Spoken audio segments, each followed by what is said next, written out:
Hey guys, welcome to the Dark Tales to Home Alone horror story. Please, if you haven't subscribed to my channel, kindly subscribe to enjoy more horror stories. One fine day, I found myself home alone as my parents had gone out for the night to celebrate their anniversary. They would be back in the morning, and they allowed me to invite my friend, whom we shall call Jason, to keep me company. Jason came over and we had a great time together. We ordered pizza, had milkshakes for dessert, and decided to watch some horror movies to make the evening even more thrilling. As we engrossed ourselves in the eerie world of horror films, we heard a loud creaking noise coming from upstairs. At first, we tried to dismiss it, attributing it to our vivid imaginations after watching so many scary movies. However, as the sound persisted, our nerves got the better of us, and we decided to investigate. Slowly and cautiously, we made our way upstairs, and what we saw turned our lives into a real-life horror movie. There, standing before us, was a creepy man with bulging eyes and a pallid complexion.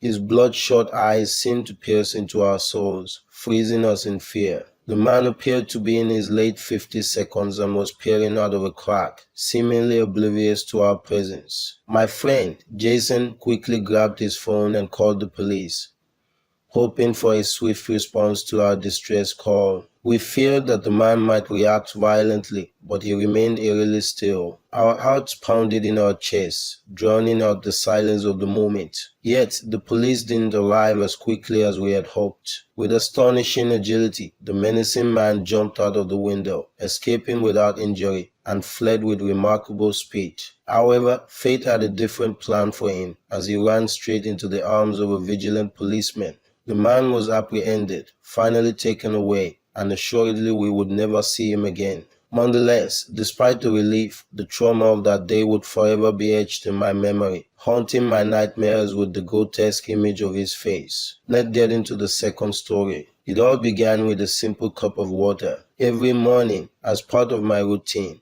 I would wake up and make my way downstairs to fill a tall glass with tap water and quench my thirst. However, one morning, something peculiar happened. As I drank the water, it went down the wrong way, causing me to cough and sputter. While trying to catch my breath, I set the glass down on the countertop and thumped my chest until the coughing subsided.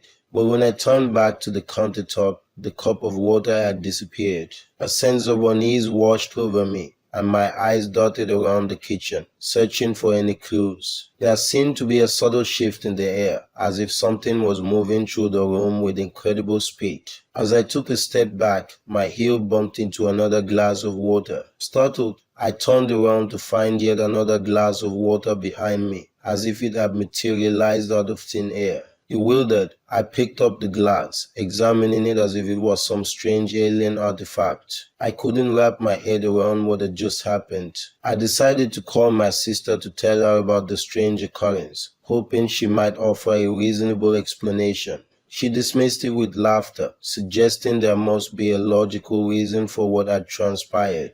Perhaps she was right, and I had simply dropped the glass during my coughing fit, and it miraculously landed upright. At that moment, I decided to shrug it off as an odd coincidence. But that was just the beginning. Over the following days, strange events started to become more common. Each occurrence was slightly less unexplainable than the last, leaving me to speculate about the rational explanations behind them. Yet, the occurrences persisted and escalated. One night, I woke up suddenly to a bright light blinding my dilated eyes. The lights in my room were on due to a potential power surge. However, what disturbed me more was a half-empty glass of water sitting in the middle of the upstairs hallway. I knew I hadn't placed it there. The discovery of fingerprints on the glass only heightened my anxiety. As I ventured downstairs to assess the situation, my phone buzzed against the hardwood floor. Someone had moved it downstairs without my knowledge. When I picked up the phone, I received a push notification that a new photo had been saved to iCloud. To my shock, it was a picture of me asleep, taken just a minute before I woke up. The dread and fear escalated, and I immediately called 911 to report a potential intruder. While on the phone with the operator, I hid in the bathroom, fearing that the intruder was still in the house. However, to my horror, the voice on the other end of the line seemed to be coming from inside the house. It was as if the intruder had taken control of my phone and was pretending to be the operator. The situation became increasingly sinister, with doors slamming shut and the lights flickering rapidly. I waited in fear for what felt like an eternity until the actual police arrived. I shared my terrifying experience with them, but they were skeptical, thinking it might have been a product of stress or imagination. They even sent me for a psychological evaluation, but nothing came out of it. Determined to protect myself, I moved to a smaller house with numerous security cameras. Months passed, and I believed that my life had returned to normal until one fateful night. Exhausted from work, I crawled straight into bed, skipping my usual ritual of checking the security cameras. However, the moment I decided to check the footage from earlier, a chilling revelation awaited me. The camera in my bedroom had recorded motion after I had left for work. In the footage, a person with hands covering their face stood motionless in the middle of my room as if playing peekaboo. The unsettling scene showed them standing there for hours, even as the world sped by in fast-forward mode. Just moments before my arrival, the person noticed my return, dropped to their knees, and rolled under the bed, exactly where I was currently lying, paralyzed with fear. As I write this, I can't move, gripped by terror. The incident feels like an endless nightmare, and documenting it is my only way to cope. Despite the psychological evaluation, I know that something malevolent is haunting me, defying the laws of reality. I now live in constant fear, keeping a watchful eye on my surroundings and relying on my security cameras to provide evidence of any unexplainable events. The fear of the unknown lingers, and I can't shake the feeling that there is something sinister watching me, waiting for the opportune moment to strike again.